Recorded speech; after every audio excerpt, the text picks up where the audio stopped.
Börekle ilgili ne varsa yapıyoruz. Milli bir aracımız.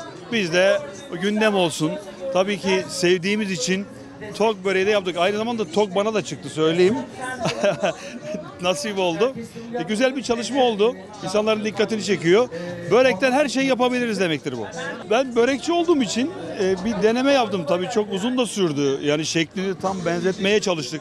Çok da benzedi. Tam birebir şeyden çıkartıp da ölçülerine göre yaptık yani. Yani börekçi olduğum için, mesleğimi de sevdiğim için mesleğimi icra etmiş oldum yani bu durumda. Güzel oldu diye düşünüyorum. Çok herkes resim çekiyor valla. Gayet güzel.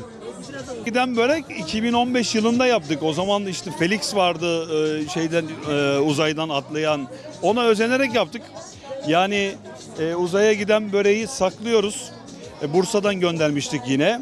Tam 4 saatte stratosfer balonuyla yolladık. 4 saatte çıktı. 45 dakikada aşağı indi.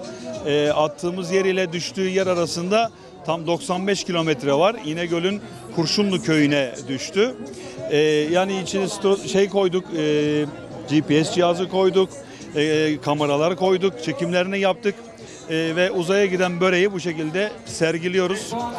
İlk astronotumuz kim olursa uzaya giden ilk astronotumuza hediye etmeyi düşünüyorum. Yani sergiledim, üzerine ilacını sürüyoruz. Sürekli koruma altında.